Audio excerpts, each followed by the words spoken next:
Bueno, mi nombre es Alexei Acosta y en el día de hoy vamos a darle continuidad al video anterior donde hablamos acerca de las crisis hipertensivas.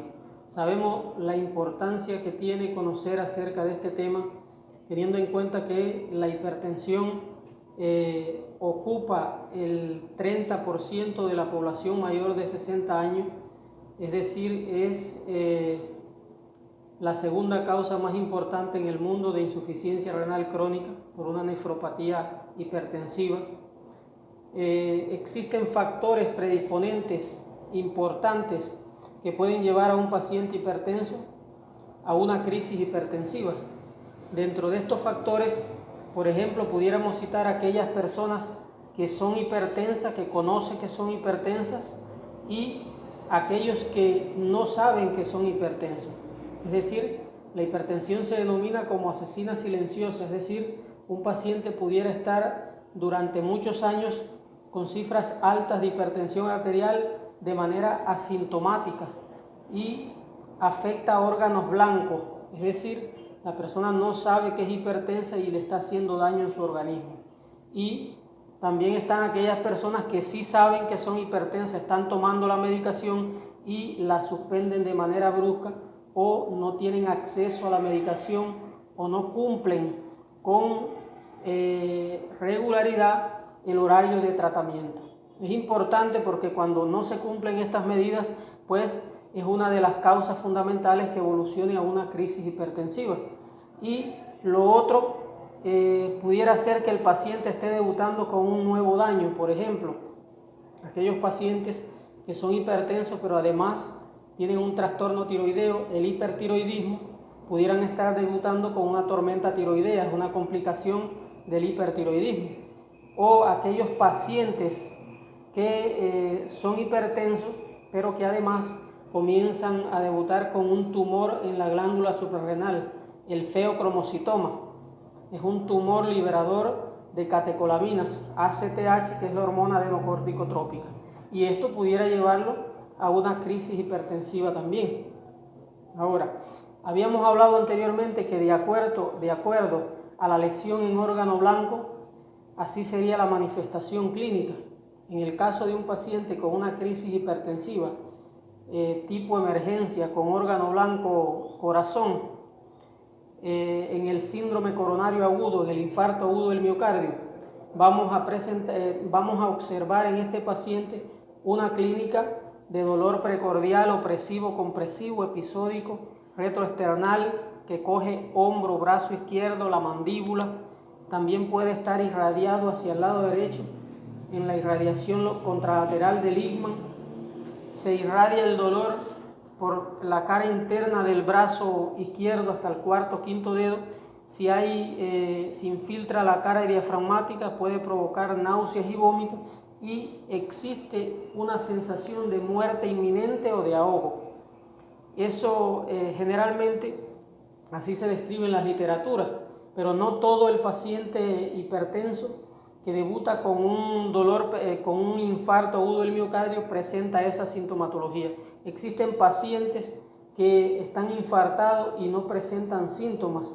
Son aquellas causas de isquemia miocárdica silente, por ejemplo, los pacientes diabéticos de muchos años, los hipertensos, pacientes con algunos hipertensos, pacientes inmunodeprimidos, con enfermedades del colágeno, con discrasia de células plasmáticas. Es decir, estos pacientes pudieran estar infartados y no presentar síntomas. Por eso es importante el seguimiento. Estamos viviendo lamentablemente en una sociedad donde la medicina está diseñada para curar, no para prevenir enfermedades, y lo fundamental es la prevención. Esto es lo que va a ayudar en el mundo a poder solucionar muchos problemas de salud.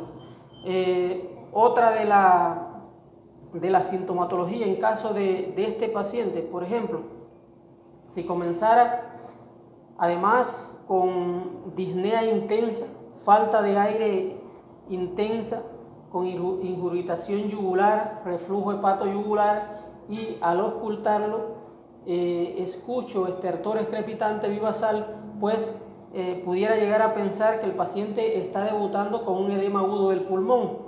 una complicación de la insuficiencia cardíaca congestiva, es decir, el ventrículo izquierdo del corazón claudica y el paciente hace un edema agudo del pulmón. En este caso tendría que hacer los estudios correspondientes por imágenes para llegar al diagnóstico y tomar una conducta adecuada en este paciente.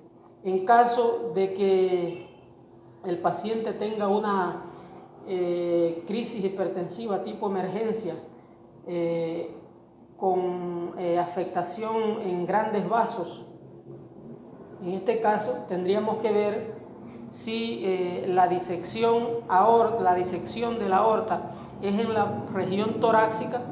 Los síntomas van a ser muy similares al de un síndrome coronario agudo, a un infarto agudo del miocardio, pero si la disección de la aorta está en la región abdominal, pudiera estos síntomas tener mucha relación con el infarto de las mesentéricas. Es importante conocer la sintomatología porque ella te va a dirigir hacia el diagnóstico y luego vamos a confirmar con los estudios correspondientes.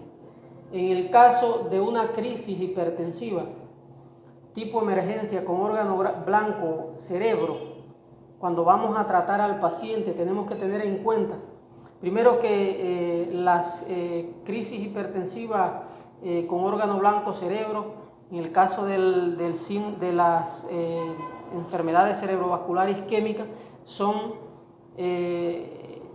del 80 al 85% de frecuentes, pero sin embargo en las enfermedades cerebrovasculares hemorrágicas son de un 15 a un 20%, pero este cuadro es mucho más drástico, mucho más grave. Es decir, tenemos que tener mucho cuidado con estos pacientes para evitar complicaciones que den al traste con su vida. Luego tenemos que tener en cuenta a la hora de iniciar un tratamiento en la enfermedad cerebrovascular isquémica. Vamos a ver si trombolizamos al paciente o si no vamos a trombolizarlo. Para poder saber si podemos trombolizar o no al paciente, debemos saber qué cifras de hipertensión arterial tiene. El paciente tiene cifras de hipertensión arterial por encima de 185 y 110, está contraindicada la trombolisis. Solamente podemos realizar trombolisis en pacientes con cifras de hipertensión por debajo de 185 y 110. Cifras por encima pudiera provocar durante el proceso sangrado, hemorragias, y esto complicar el cuadro del paciente. Por tanto, en caso de que el paciente tenga cifras de hipertensión por encima de 185 y 110, que no vayamos a realizar la trombolisis, lo que debemos hacer es disminuir el 25% de la tensión arterial en la primera hora. Y si el paciente tiene cifra por encima de 220 con 120, en este caso, sin andar mirando inmediatamente, tenemos que bajar las cifras de hipertensión arterial para lograr cifras más seguras en este paciente. En este caso podríamos bajar el 25% de la tensión arterial en la primera hora, es decir, de la hora 2 a la hora 6 bajamos el 25% de la tensión arterial hasta cifras de 180 con 110. Luego, entre la hora 6 y la hora 24 vamos a bajar cifras de hipertensión arterial también en un 25% hasta 160 con 110. Y luego entre la hora 24 y la 48 pues vamos a lograr la normalidad en las cifras de hipertensión arterial para posterior pasar a la medicación por vía oral. Esto es importante que lo conozcamos. Luego, a la hora de introducir la medicación, tenemos que tener en cuenta que